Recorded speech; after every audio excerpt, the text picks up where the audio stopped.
We are the last mark standing, and welcome to another edition of Indie Pop on the New Age Insiders Network, hosted by yours truly, Damian Salty G, and heel Trina herself, the Marky Smark. You can find us on iTunes and SoundCloud, respectively. What's up, Trina? Hey, what's going on? A lot is going on. Yeah. You and I, we went back to our gallivanting and sort of ways when we travel to events, and you and I have a lot to talk about this episode of. Yes. Stacked. Indie Pop really did pop. Oh yeah. We got a stacked episode for you. Me at Hood Slam, Trina at AAW, and was IWA and AAW? AAW, IWA, and Rockstar Pro. So Star Pro. So we have a lot to talk about this episode. So strap yourselves in, get your popcorn ready, get ready to chew on some stuff because we got a lot to say. So if you follow my Twitter at Dare to Be Damien, you saw this past weekend me at Hood Slam's Femmed Out in Oakland. So I did make the trek from New York all the way across the country to Oakland, California. Met up with one of the listeners of Indie Pop, Miss Amanda Jane, and she was very helpful in trying to get me to understand the nuances of Hood Slam and what makes Hood Slam so eclectic and so energetic. So I'm going to start off this experience by saying they know their audience. Hood Slam knows exactly who they're marketing to. They know exactly who's walking through their doors. But let me just say this. They ain't marketing to me. Oh, you're so diplomatic. I love it. I am diplomatic because as you all know, I am a professional and I take my job very seriously. So I went with the best of intentions to cover the event as best I could as a representative of Indie Pop and Last Mark Standing. But the show opened up. Wait, let me not even get there. The line is stretching around the block. So if it wasn't for, it's just like going to House of Glory when it says doors open at one time and doors don't open until another time. That's normal. You have to get your ordinances in check with the promoters and the venue and things like that. That happens. So I look at the long stretching line thinking, holy fuck buckets, I'm not going to get in and get a good spot. Alleviated when I saw Amanda on the line and she helped me to cut the line along with a non-fan who attended the event with me. I'm going to be nice, Trina. The minute I got online, I was overcome by the smell of marijuana. Okay. Overcome. Yeah. I got uppercut. Like a Dave Matthews concert? Worse than that. It's like going to a Coheed and Cambria concert. If you know who that is, and I know you know who that is. Yes, Trina. yeah. So just picture that. Or Counting Crows back in the 90s. You go to that show and it's all weeded out and everyone's like, oh, and just high off their minds. Yeah. So that's my first inclination.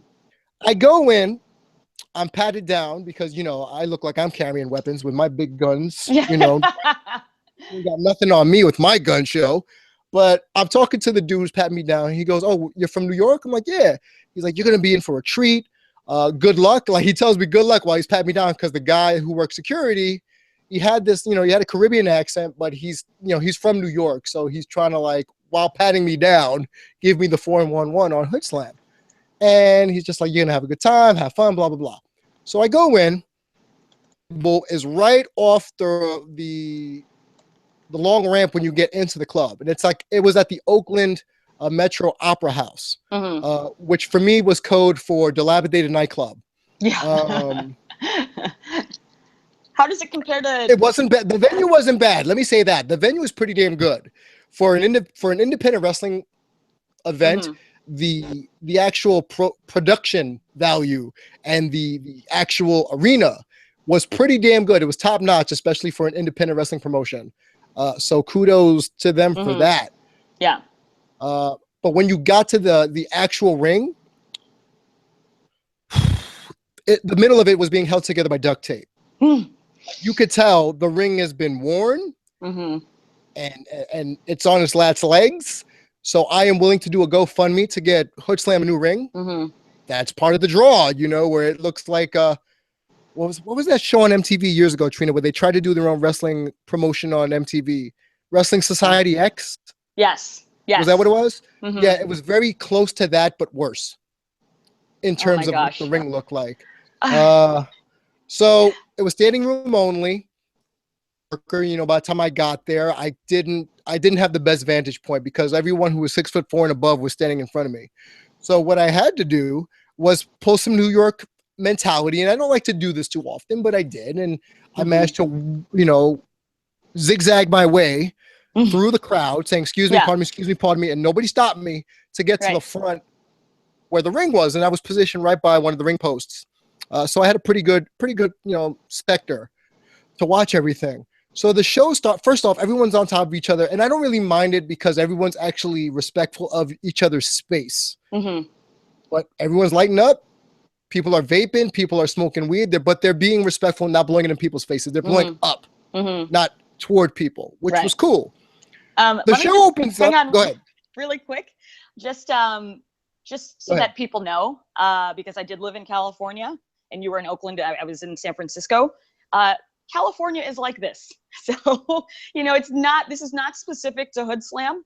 I used to live by Golden Gate Park, which is right in the middle of San Francisco. It's like their Central Park. They have concerts over there. I mean, it's decriminalized. It's legal. I mean, in California, like this is super, super common. FYI, just want to let people know that. So this was not a Hood Slam specific thing. You go to any sort of outdoor concert or anything like this in California, you know, people are lighting up. So FYI. Right. And thank you for saying that, because I don't want people thinking that, you know, it's a Hood Slam only type of situation. Yeah.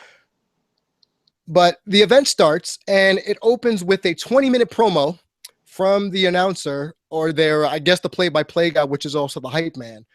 Joe Broseph Brody is his name, and he came out dressed like Tinkerbell. And he cuts a 20-minute promo and he's spitting up Jack Daniels into the air. He's like taking swigs and spitting it in the air and jumping on the turnbuckles and doing his best Stone Cold Steve Austin imitation while doing suck it movements with his hand, which was pretty funny.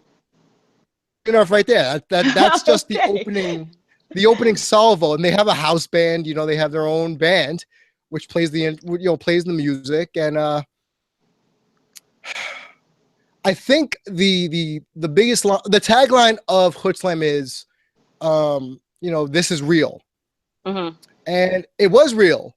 It was so real. In fact, I didn't know where I was. I thought I was in an alternate dimension, and I don't mean that in a negative light. Right. It's just something completely out of the norm that I'm not used to.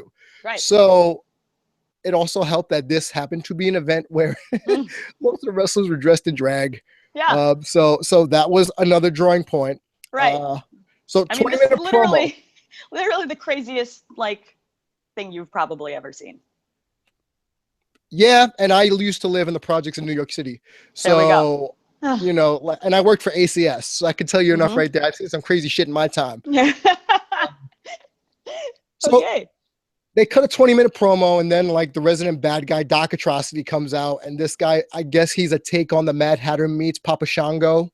Okay. And they're talking about interdimensional travel, and people losing their friends, and I'm already lost because I don't know half the roster. So God bless Amanda for trying to explain to me who the roster was.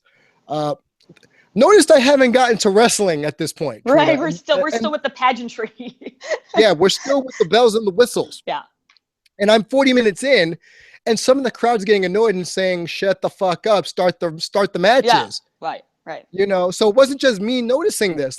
Other people were noticing that this was annoying. You know, and this was going on for far too long. And then when they finally get to the first match happens to be the person I went there to see, which was Pizza Cat, who, from what I didn't know this, but from what I was told, she was a contestant on The Last Tough Enough, but she was the one that had the heart murmur, and was disqualified from Tough Enough in the preliminary stages because she had a heart murmur. So, but I was under the impression she's one of Hood Slam's main attractions. So I'm excited. I'm like, oh, and it's an intergender match too. So thinking, okay, off the bat, I'm gonna get what I came to see. A non-fan called her green. Whew, okay. So anyone who knows wrestling and knows how I feel about women's wrestling and just how to work a match, for a non-fan to just tell me like she's green. Yeah. Like, you could tell she's not ready for prime time. And I was a little disappointed because she's been pubbed a lot as someone to watch out for. And I didn't see it. Yeah. I mean, it's going to happen. You know, like, that's the thing. Like, these things are all, they're territorial. They're local, you know, like people like certain people, you know, for whatever reason. And you go, this is what happens when you go to an organization in another state, another city. You're going to see different tastes, you know, so maybe she fits for them. And she's a star to them. Right. But you've seen a lot of wrestling. You judge it a lot based on its technicality. And, you know, it's totally fine that it was not your cup of tea. This is going to happen because wrestling is an art. So. Yeah. No, and I appreciate, and I will get to the rest of the card. And I just want to follow up on what you just said. It is a subjective art form. It's their interpretation of the art that is professional wrestling. And for that, I am appreciative. And the fact that they are able to bring people together from all walks of life to stand for 4 hours, the show. But I will preface and say it was more Ringling Brothers than actual wrestling. If you, like I said before, if you go onto my Twitter at Dare to Be Damian and see some of the videos, there was an intermission show of an interpretive dancer who was stapling condoms, blown up condoms, to her breasts, to her, close to her hoo-ha. Oh my God. On her forehead. Oh my God. And you hear me screaming in the video like, oh! I often reference the Damian O scale, like, oh, scale. Yes. You know, on this show and on Last Mark Standing. But that was a completely different variation of the O scale. Oh, yeah. This was off the charts. Whoa, what am I watching? Holy crud buckets, you know? Yeah. So how does the crowd react to this? Because I will tell you immediately that they're into it. They're into it. But into it like I'm into it, where I can't avert my gaze from what I'm watching. Because I'll tell you for sure, and I don't know if this is like, you know, happens at Evolve or House of Glory where you go a lot, but at AEW, the crowd would have been screaming, "You sick F," you know, you sick F, right? Yeah. And so I'm curious, like, is it like that, or like, are people just? I don't remember if there was a chant, and Amanda, you can let me know if there was a chant, or if anyone listening was at Hood Slam. I don't believe there was a chant when the interpretive dancer was doing her thing. But I wouldn't be surprised if there was a holy S chant or a holy F chant. Just saying, that was one of the things that caught my attention. God, I love this review. This review is amazing. Yeah. I remember, I still haven't gotten to the real wrestling. I will say the biggest name was Brian Cage, and he wrestled the match against. It was a handicap match. Against one of the performers who was dressed in a lime green suit and a pimp hat. He looked like a Sicilian version of Cien Almas, but with a lime green suit.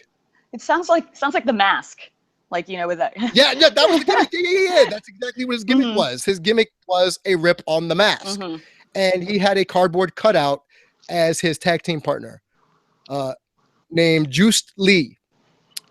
Yes, they brought out a cardboard cutout of Bruce Lee, but put this wrestler's face on the Bruce Lee cardboard cutout. So he was standing in the corner while I'll call him the Mask was working the match against Brian Cage.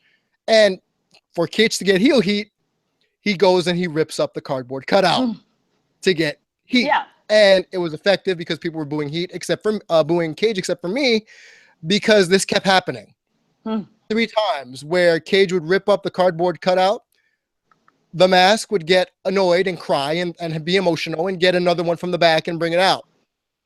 After once, that's funny. After 3 times, it's annoying. And every time Cage would rip it, I'd go, yes, yes, yes. You know, looking at Brian Cage up close, the man's stretch marks have stretch marks. Yeah. Well, I mean, he's bigger than a man should be. So he's bigger than any 5 humans combined should be. Yeah. And he, you know, he was a good sport with a lot of the shenanigans. Yeah. You know, he's been to Hood Slam before, so this isn't his first rodeo, but his thighs are bigger than me.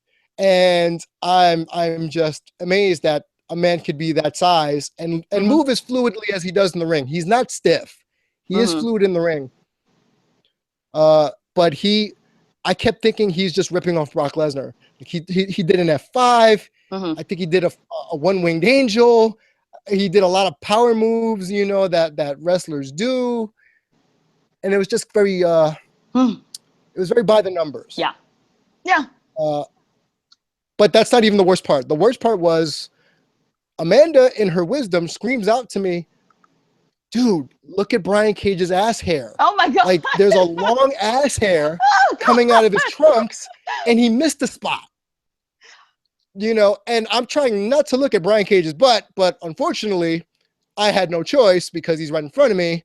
And I'm like, yep, his ass. And I'm seeing a long ass, either ball hair or butt hair that is coming out of his trunks. And I could not get it out of my head the rest of the match. Apologies to any New Age Insider listeners who sorry, Bill. Didn't expect ass hair talk. So, oh God, I'm fanning myself over here. Like you have no idea. I'm just like, oh, this is happening right now. He's talking about it. Yeah, because we were talking off air, and I wasn't going to reference it, but I kind of had to just because it was so like holy fudge buckets. Well, look, if this makes you want to see Brian Cage more, then hopefully by all means, you know, we're getting Brian Cage noticed even more for his ass hair. Right. And during the course of the match, after the last time Brian Cage rips up the cardboard cutout, the lights go out and the real Juiced Lee comes out, blows what seems like Hawaiian Punch, and God, I hope that was Hawaiian Punch, in Cage's face to blind him a la the Great Muta. And then they hit their double finishers and they pin Brian Cage 1, 2, 3. And the red mist got on me and it got on a few other people in the front. I'm just thinking, yep, I'm hoping this is Hawaiian Punch because if not, I got to go to the doctor. Yeah. Sooner rather than later. Yeah. Because I think it got in my mouth. Yeah. I think it got in my eyes. Oh my God. Oh my God. Warning: Hood Slam may cause hepatitis. Yeah. You know, like that was a concern of mine, but I was assured that it was just juice, like literal juice, and I have nothing to worry about. So thank you for sharing your juiceness in my face. Your juiciness. You know, the funny thing is we're starting off with this, but ass hairs and you know, whatever juice is not even the most, I don't know, graphic thing that we're going to be talking about on the show. So. Nope. And then, because you were going to talk about something even more graphic. Exactly. So let me just keep going through the card real quick. And there was an appearance by the Spice Girls. If you don't know what I'm talking about, go on my Twitter and you can see what I'm talking about. And they wrestled dressed in boob costumes. I think they were called Smoking Hot Boobs was the tag team name. And then they did a slow motion spot because they came out to the theme of Baywatch. And you know how Joey Ryan or other wrestlers, they'll do the slow-mo spot during a match for humor effect. This went on for too long to the point where if you weren't high, this made no sense to you. Right. Exactly. Like why? But even if you were high, it probably wasn't, it still didn't make sense to you because you're like, whoa, I am stuck in a time-space continuum right now. And that shit is crazy. Yeah, no, I know. I mean, this is indie wrestling, you know, like they're improvising out there. And so, you know, bits can go on too long. You know, like if they're not reading the crowd correctly or whatever, or the crowd is completely high and you know, can't get a read on them at all. Who knows? Right. And Amanda can back me up on this because there were a few matches that just went too long. Mhm. There was one match with two super heavyweights that were dubbed Mama's Family from, the show Mama's Family back in the day. You and I both know that show. Yeah. Against Medea, a guy dressed as Medea. God. And it went on for far too long. It was like a 15-minute match or so that should have been over in 5. And the guy dressed as Mama looked like Tony Siragusa. For those that don't follow the NFL, he's like the lovable fat guy on the field. For Fox. It was just wrong, and everything was settled by a splash. Like, since how we get tired of WWE doing the schoolboy roll up for every match ending. Yeah. The splash, the big guy or girl splash, was the finishing move for a lot of people, and I didn't understand why. Why is the splash so big? Like, no, this isn't the 80s where like the natural disasters use their butts and their chests as a finishing maneuver. But right. Yeah. So, and I'm sorry, folks who are listening, New Age Insider listeners and indie pop listeners who are dealing with this. I'm just processing it as we go on and just thinking, yeah, this was not my cup of tea, as Trina alluded to earlier. Yeah. The main event. I'm trying to get my notes as I talk to you. It was a women's match, and it was a hardcore match. I believe it was a hardcore match because it was Falls Count Anywhere, or at least they took it out of the ring, and not a lot of people were enforcing rules. So Brittany Wonder is like, oh, I know her. Yeah, she's the baddest girl on the roster, so to speak. And she wrestled the last match, and she used her butt for a lot of her moves. Like, her butt is the big drawing portion of her. She's a good worker. Yeah. So I will say this much. She is a good worker. Brittany Wonder can work a match, but I do not enjoy the fact that they kept using her butt as a means to get her over. She doesn't need to use her ass for that shit. She can just get it on her own. You're so feminist right now. I love it. Is that what I'm being? Instead of just being angry, I'm just being a feminist? A little bit. I mean, your logic is sound in terms of, like feminist culture. So. Yeah. But when it was all over, I couldn't wait to go. Yeah. And for those that want to know, like, the real hardcore stuff, that'll be maybe down the road. I can share that maybe in a Patreon only episode for our show. I don't know. Just because I respect what Hood Slam did. I respect the workers. I respect the show they tried to put on. But as we all say, wrestling is a subjective art form, and it's just not my artwork to watch. Right. Yeah. No, I mean, I know you have a lot more stories. So yeah, I think it would be a good idea if we did something like a Patreon only. If you want to hear all the crazy stuff that happened to Damian at Hood Slam, we'll do like a Patreon only, like Q&A, or we'll talk about it a little bit more. Yeah, we'll talk about more in detail then. But that was Hood Slam. I mean, wow. If you want a Damian rating scale out of 10, it gets a 3. Okay. Yeah. Just a 3 out of 10. And look, now listening to your review, it has fallen on my list a little bit. So we'll see. This is good to know, because like really, to know what's going on in other parts of the country in indie wrestling is important because, stars come out of these organizations.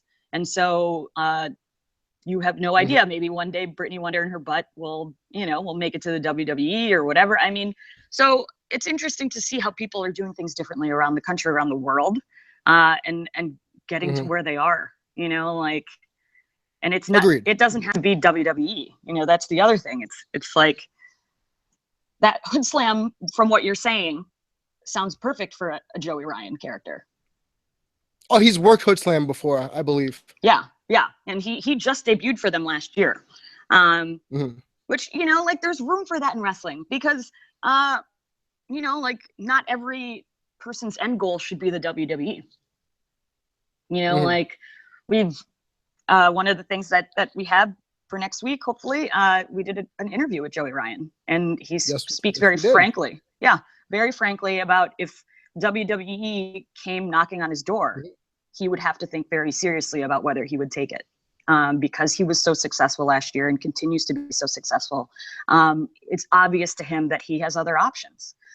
So it's like, if somebody can get over doing whatever they're doing at Hood Slam and make money at it and make a living, like, we should champion that, like, even if it's not our favorite thing or not our cup of tea or not, like our favorite type of wrestling.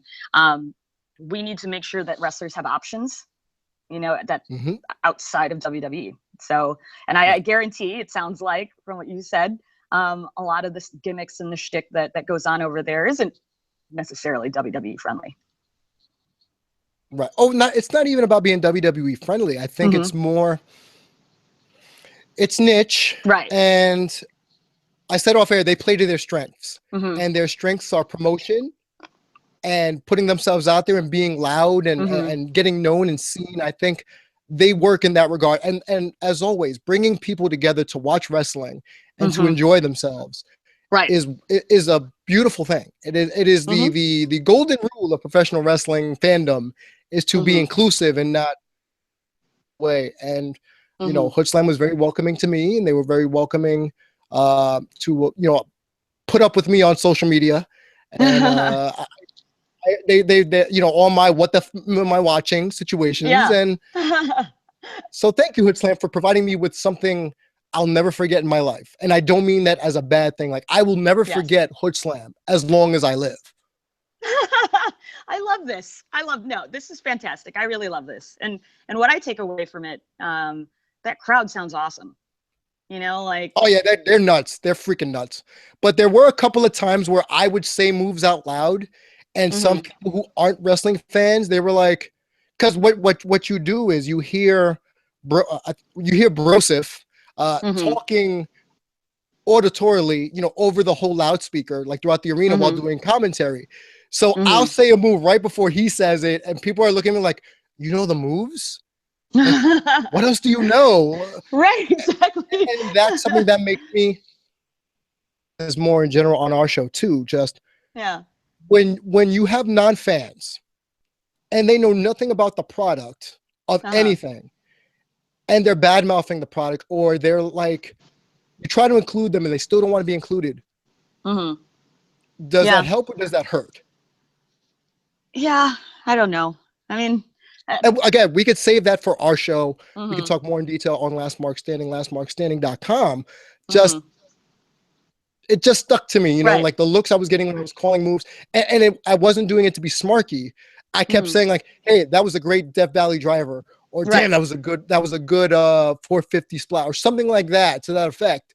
And just people were just in shock that I knew moves. So which basically said to me that half the audience didn't know what the hell they were watching. Right. Exactly. Yeah. I mean, we can talk about that in depth on our show, and that, it's interesting because now I can't wait for you and Dan to meet, because I've Dan Jensen, I've been to a couple shows with him. He's the same way. He's very smart and intelligent about the moves, and he'll call out the moves. And so, I feel like you two together, that would probably blow non-fans' minds away if they saw the two of you just sitting there, like, analyzing it technically. So that's crazy. Yeah. We can definitely expand on that. Good. And to be fair, it was a life-altering experience for me. Hey, life is about, man. So yeah, variety, and they definitely are a variety. And the women's match was the best work match of the whole night. So I'm proud as a female wrestling fan to say that match was the best match of the night. But enough about Hood Slam and me and my travails and things. But you yourself took a trip down to IAW again, and AAW. So yes. IWA was IWA Mid-South? Yes. Yeah. IWA Mid-South. So this is the second time. If you guys have listened to Indie Pop, this is the promotion that I said was run out of a barn. Yeah. So, yes. yeah, with the feisty crowd and all this different stuff. And, they didn't disappoint second time around. Just as feisty, still barn, but I made it out there last week on Thursday because specifically Joey Ryan was going to be there.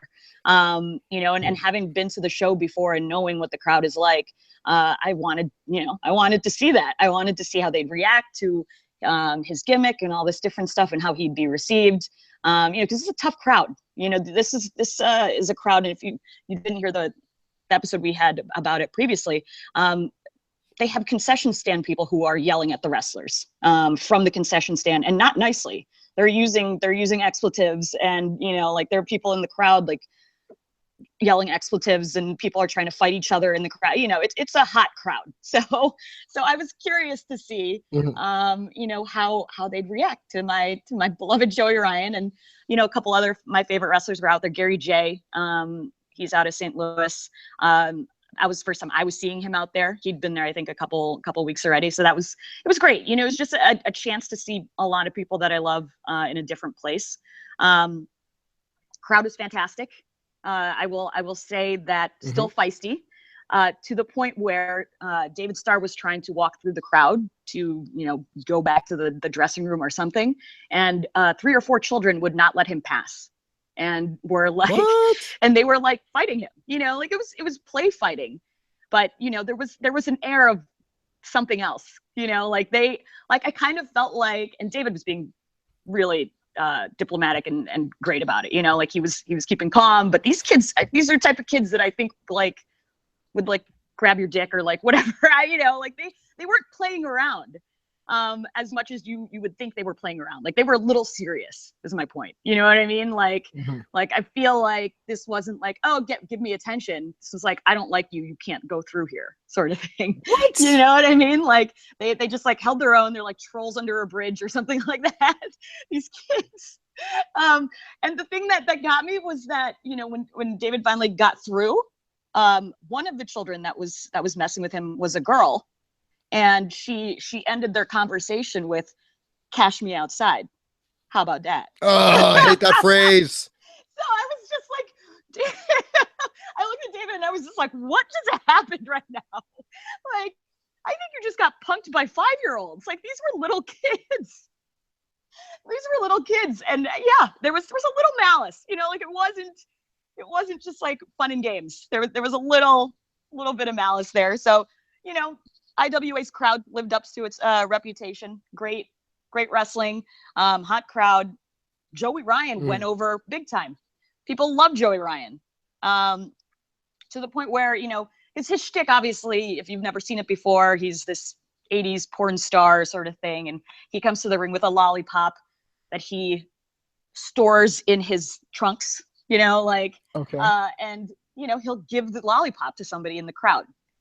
You know, like it's all part of the gimmick, and typically it's a woman. You know, surprisingly, IWA, a man was all about it. You know, and the crowd gave him a hard time, and you know, it was just really interesting to see that crowd react to Joey Ryan in a positive way, and appreciate, you know, like him coming to the show and all this different stuff. And he ended up doing a quick little promo, or he said some stuff on the mic after the show.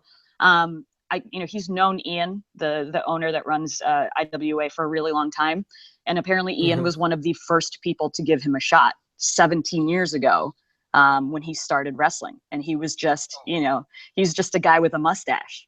You know, so Ian made this funny joke about, he's like, I knew you when you were just a kid with a mustache, and now you're a guy with a mustache, like making money with his dick, like sort of thing, you know? So it was nice to see that, like, sort of history, familial sort of, you know, thing that now IWA is sort of like restarted or reinvigorated itself, that somebody like Joey Ryan of his stature would come back to do shows there. You know, like that's a coup for that type of promotion. You know, like having Sami Callihan is big for them, but for having someone like Joey Ryan is huge. And it was just nice to see people, you know, people remembering where they came from and remembering the people that helped them out. And, you know, like a lot of the people that you like started in a barn somewhere, possibly, you know, like Desmond Xavier started wrestling in a convenience store. So there's all these stories. Crap. Yes. Yeah. There's a lot of stories here. So it was just nice to see that, you know, nice to see the history. You know, all in all, great time. IWA is fantastic. To tell anybody that has a chance, please go. I know Papa Hales is trying to make it out there, and Dylan as well. And yeah, I'm a big advocate of them. They're just a great promotion. It is different, like not as different as Hood Slam, but it's not Evolve or whatever. Like you're going to see something different, but I guarantee you'll have a good time for sure. And then something I think that we'll talk about probably on our show as well that came up about IWA. I'm sorry, was that. Do you remember the fan who tried to like get into a fight with me about insider baseball and like I remember that. Yes. So he actually was trying to get into another fight with me, and this was actually during Beyond, while I was at the Beyond show, about the comments I made about IWA, specifically that an upper middle class person would not feel comfortable at an IWA show. What? He told me that statement was stupid, pretty much, and wanted to fight me about it on Twitter. He's like, let's have an argument about it right now on Twitter. And I was like, you know what? Because this guy is, he's from Ohio. So I was like, I know where you are. Like I know you go to Rockstar Pro shows. I know you go to IWA shows. I'm like, why don't we discuss this in person? Like that's how I brought it up. And like I said, this is probably a bigger conversation for our other show, but dude, like, I don't know, without saying as much, I mean, like, upper middle class is what I came from. Like, it's the crux of the fights that I have with my parents about liking wrestling and pursuing wrestling. It's like to say that I don't know what the upper middle class experience is like is wrong. So I mean, I just think I'm the wrong person to question whether I know anything about the upper middle class experience. Let's just say that. Like, we'll leave it at that. I don't even know why this is not a topic of conversation for this guy. Yeah, I don't know either. I don't know, but he wanted to pick a fight with me about it. I mean, like maybe he's super progressive and he's like, he's post class, you know what I mean? Like he doesn't see differences in socioeconomic groups of people. Who knows? I don't know. It's interesting. Just, but it was funny because he really was trying to engage me on Twitter. He wanted to fight about it on Twitter. But I was at the show, so I tried to squash it as much as I can. So that's the only thing I'll say about that.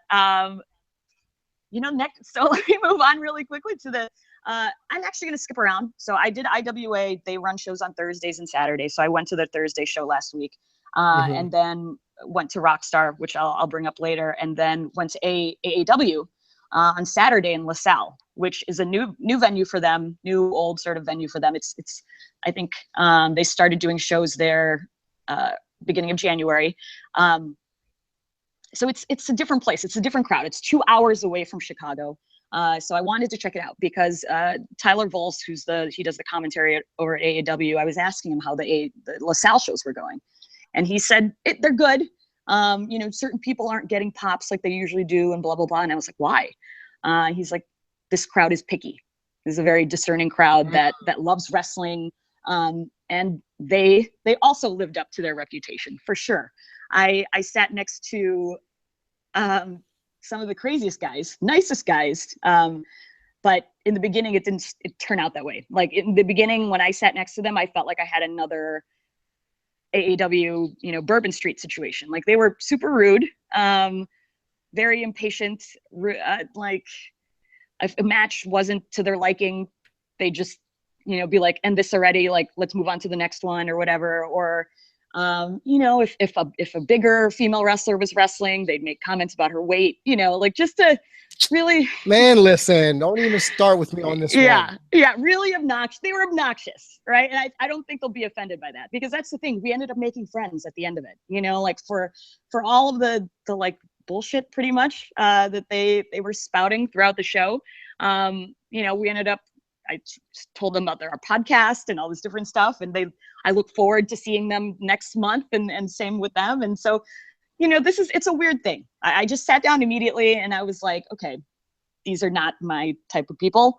I'm here to watch wrestling, not criticize whatever. And so it started out rough, but as the night went on, and the mid card started and there were technically better matches, like they definitely appreciated that. And we and we shared that, like we shared our love of really good stuff. And the funny thing is, Adam Rose actually debuted. Oh, that's right. Yes, Adam Rose debuted, which that is probably another episode, because if you were on wrestling Twitter lately, you see that he just got added to Rev Pro for Mania weekend, and everybody on Twitter hates him for some, I don't know, like they're very much so against the fact that Rev Pro booked him for some reason.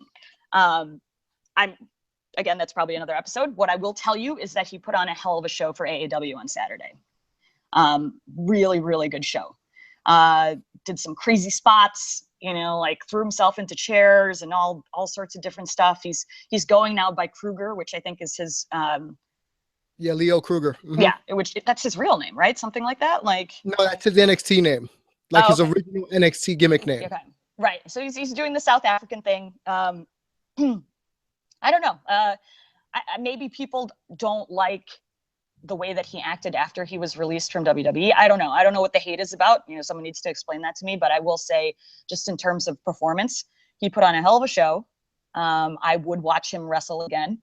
So, I don't know what the deal is with people hating him, but maybe you guys can tweet us and let us know. But overall, fantastic show over AAW LaSalle. It was a lot of the similar crowd from Chicago, but you could tell like it was like rowdier. Like somehow you get 2 hours out of the city, and like people are way more rude and obnoxious than when they're in the city of Chicago. It's a little weird, because apparently the guys sitting next to me are not unique to LaSalle. Like they go to Bourbon Street, and they go to Berwyn, which is the other venue for AAW, and they do this stuff too. I mean, like it's weird to me that I've never crossed paths with these jackasses because they're pretty loud, they're pretty annoying, like they're easy to spot. So, but let me say, after watching a night of wrestling with them and appreciating good stuff, they respected me as a female fan. Like though they were screaming like sexist things to the female wrestlers, at no point did they ever sort of make me feel like I didn't belong in the front row with them criticizing the show. Like they treated me as an equal, and then when I told them about our podcast, they were super, super excited. I think it's a case of guys who just enjoy making themselves part of the show.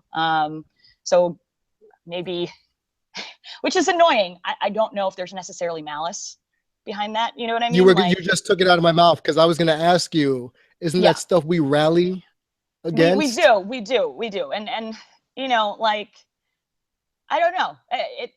This being the second time me sitting with fans that aren't necessarily the type of fan that I am, who are like a little obnoxious and things like that. Maybe I'm better at dealing with it or whatever. But I mean, that's how it is. Familiarity breeds, knowledge and comfort and all this different stuff. So maybe the more and more that I sit with different types of fans and experience the show with different types of people, maybe I am able to relate more to somebody who I wouldn't have previously, and the funny things, we were joking. I was like, guys, please subscribe to our podcast. I'm like, full disclosure, after sitting with you guys, I know your sense of humor. And I don't think you will probably relate to the topics that we talk about, specifically sexism and homophobia and things like that. But I was like, you know what, give it a shot. So if I got those two guys to listen to our show even once, I consider that a success. But yeah. It just seems like this whole weekend was a success, even though it wasn't. Oh, yeah. It didn't really happen how we thought it would, and that's our bad for having expectation. And that's a human flaw. But all in all, I feel as if we had a good time at all of our events. Oh, yeah. Mostly. So I was just going to say, isn't there something that you really have to tell the audience that you've been biting your tongue on and you need to get it out now? I do, but it's like, I feel like every time I do talk about it, I get sort of like traumatized by it over again. So I don't really articulate myself well whenever I try to explain it. I've had to do it a couple times now. I was texting it to you the morning of, and I ended up having dinner with some of the wrestlers from St. Louis, and I was explaining it to them, and I could just feel my voice shaking. So bear with me, guys, because I definitely had a first for me, a wrestling experience that I've never had before. And it definitely made me question my fandom, whether I could attend live shows, how, you know, I don't know, how to be a friend and a person in this business. It was just really, there was a lot going on. So Rockstar Pro had their 5-year anniversary show on Friday. And they brought Joey Ryan in. So Joey came from IWA to do Rockstar the next day in Dayton, which is only about 2 hours away. So it worked out perfectly. And he wrestled Jake Christ, and there was Phoenix came in also, and he wrestled Dave Christ. And so there was a lot of stuff. This was a big deal for them. Rockstar they pulled all the bells and whistles. And I have to show you this. I actually haven't posted this online, but for one of the wrestlers, they wanted us to throw Pokeballs at her. And so somebody at Rockstar painstakingly took the time to make little Pokeballs, like with tape, a lot of them. And I'll post a picture online, you guys can see. But the amount of time and dedication just for that little piece of the show, to me, was insane. Yeah, and so just to show you how big of a deal this was for Rockstar, you know, 5-year anniversary. They really wanted to just put on a big show. And unfortunately, during the show, about midway through, there was a really, really bad injury sustained by Mason of the Hooligans. He did a suicide dive into all the wrestlers that were in the match, and he ended up hitting his legs on the railing. I was in the front row, about 4 or 5 seats down from where he hit. And, you know, it was immediate. Like, we all knew, everybody in that arena knew that he broke his legs. Like, the sound, like, it was just, yeah, it was really bad. And it started bleeding right away. And his real life brother is the second half of the Hooligans, put up the X right away.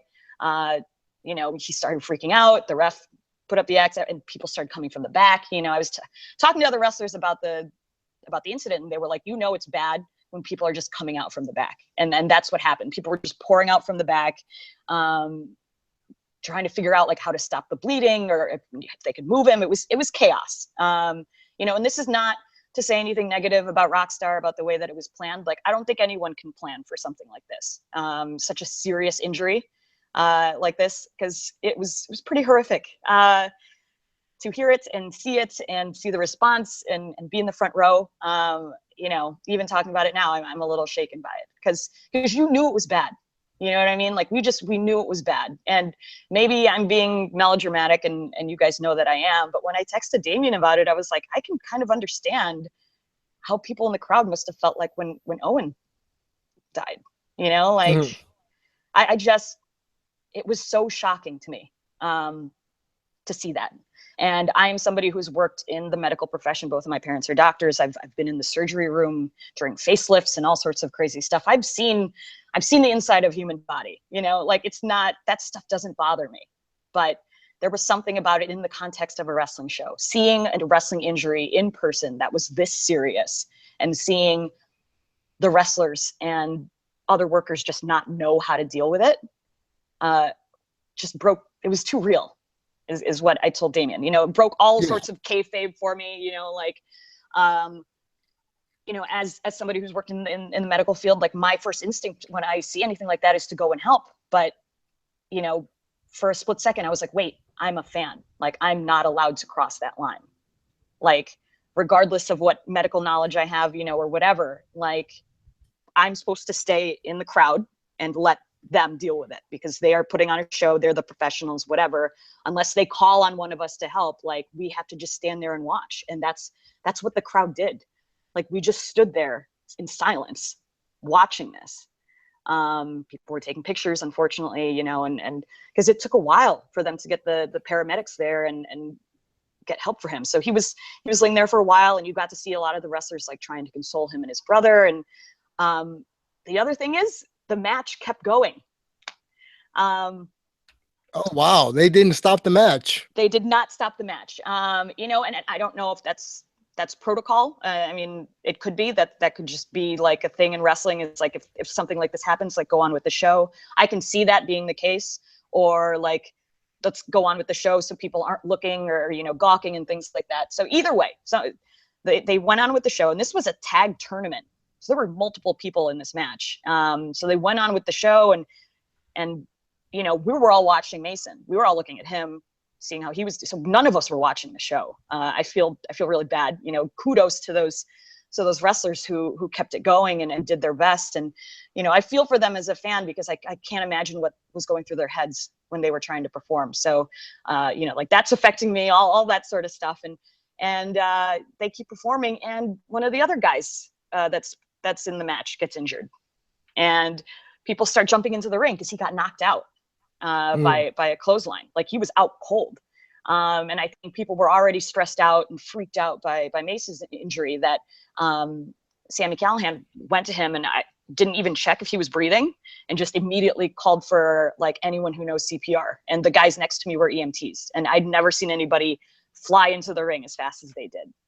You know, he was breathing. He had just been knocked out. But I mean, after watching Mason break his legs and then have Sami yell, who knows CPR, like, my heart just dropped. I mean, it's just like, what am I witnessing right now with 400 other people? And we can't do anything about it. You know, like, it was just such a weird feeling to, I don't know, to see it all and be there and see it in the context of wrestling. You know, I've been a fan for 25 years, but that's my first time seeing a real injury live up close like that, knowing that it was serious. And it totally was not, you know, a work, because I think you and I were, NXT Dallas last year for WrestleMania, when Samoa Joe got cut. Do you remember that match with? Yes, I do. Yeah, and so, like, everyone in the crowd is like, "Is this a shoot? Is this a work? Whatever." You know, like, he was bleeding clearly, and there was a lot of blood, but it wasn't bad enough for them to stop the match. And you know, I've talked about this before. Zachary Wentz did the same thing. He cut his finger open. He went on with the match. You know, like, you've seen this. We've seen people injured and continue working, but there was no continuing after this. You know, like, people were crying. It's just, it was really serious. It was a really serious injury. And at some point, I just couldn't really take being in that room anymore. You know, you could just feel an air of, I don't know. Yes, it was. You know, I mean, everybody was just watching in silence, and we're all, like, waiting for the paramedics, and I couldn't be there. So I left. Dan Jensen, our sponsor for Last Mark Standing, who's also in the military, because I looked at him, I was like, can we do anything? You know, like, I deferred to him. I'm like, this is a man that's done tours in Afghanistan. You know, what do we do? And he's just like, we just go and let them do their jobs. And so we went out into the lobby. We're talking about it, blah, blah, blah.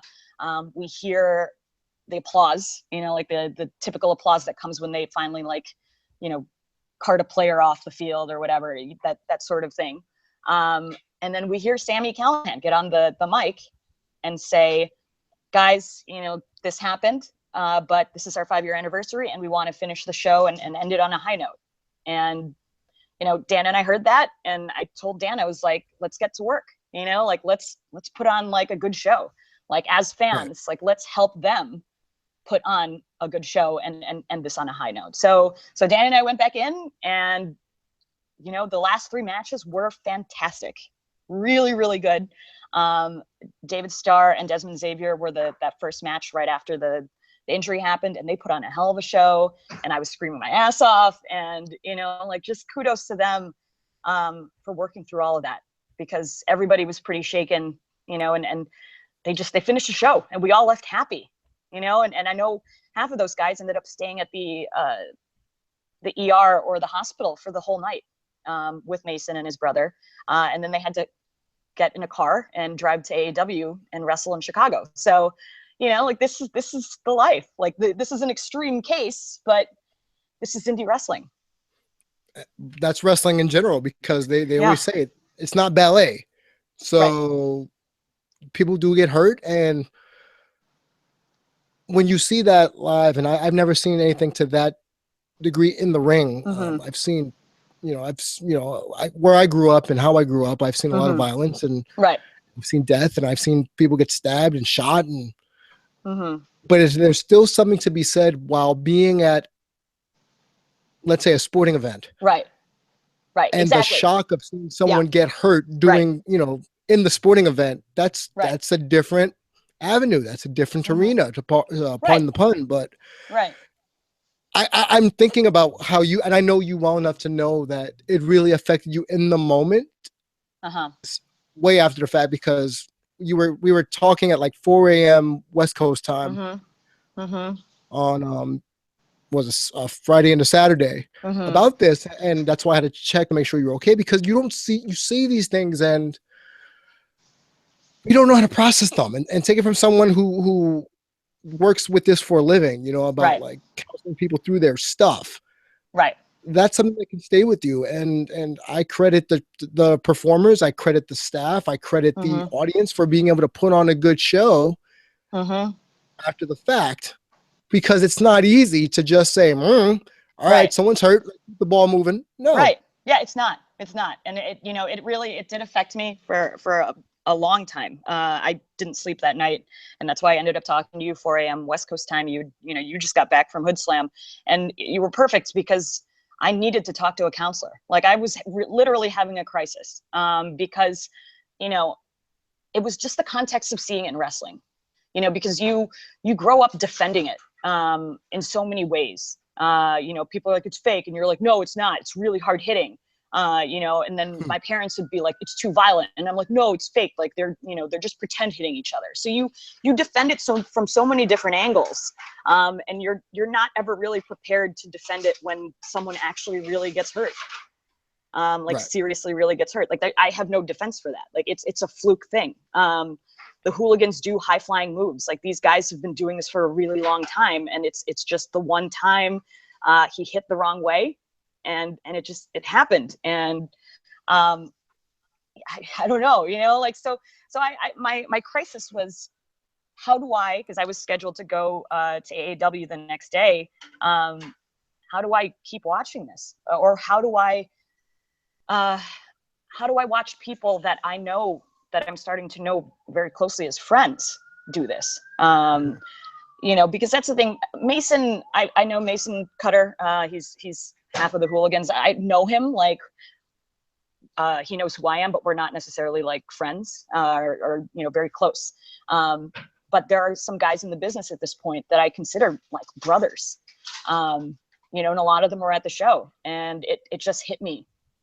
Like if I ever saw one of them like get hurt that badly, like you'd have to knock me out, like, because I'd be running to the ring to try and help them, and like, you know, I don't know, like I can't separate myself anymore. You know what I mean? Like that was my realization, is that like I've sort of crossed the line from like fan and worker and friend, that I'm actually watching friends working and they can actually get hurt, as opposed to I'm just a fan at home watching some performers or actors do something that like I have no idea about. So I think that was my sort of revelation, and what I was having trouble dealing with. Because yeah, I was like, look, what if I go to AAW and someone I do know and am close to actually gets injured like that again? Like I would be destroyed. I didn't know. Like I didn't know if I could keep doing this. Like I really had like a moment where I was just like, I need to stop. Okay, you know, well, let me interject here really quick, because yes, please go ahead. Yeah, I'm curious for you, because full disclosure by the audience, you know, Trina and I are friends, and we do know each other's lives. So yeah, I'm curious as to how you yourself are going to react if and when you see something similar like this again, but this time you take yourself out of knowing the person. What if it's just a worker you don't know, and you see this again? How do you think you're going to react? probably better. You know, still shocking, because it is weird, again, for me with a medical background, to not try and insert myself, you know, and not cross that line, you know, and trust that the people who are working know the protocols and know the right thing to do. It's hard to say, because if I was at Hood Slam, for example, and I didn't know anyone on the card, and something like this happened, it would have been easier to say, I'm just a fan, let them handle it. Like this sucks, but it's going to be okay, and they're going to go on with the show. I think having this be a situation where it's not somebody that I know, but seeing people I know deal with it is what made it worse. You know what I mean? Because like I said, I know Sammy, and to see Sammy so frantic saying, does anyone know CPR? I know him outside of the ring, and he is not anything like his character. And that was real anguish in his face when he said that. And that really affected me. Because yeah, like it's already weird that I know these guys now outside of the ring. And so I see their characters and I see them be extreme in one way and then, normal people the next. But to see this sort of like blending of their like real and fake life come together at this moment was too much for me.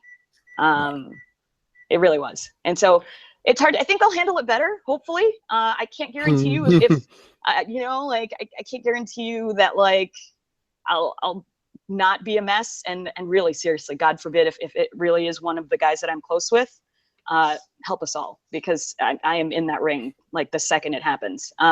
Because I have a medical background, I know I can help, so I'm not just there to right, you're not there just as a rando fan, right? Just exactly. taking selfies and pictures, right, to see the car crash. I get that. Right.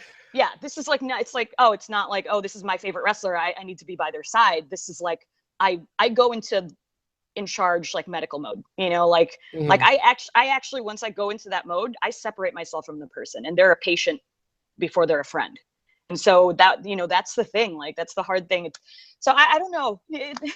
I'm glad that I have you to help me sort this out, because I did end up going to AEW, and I did that specifically because I wanted to thank people like Sammy and Dave Christ, who stayed at the hospital all night the night before to help Mason and his family, and then go on and put on another performance.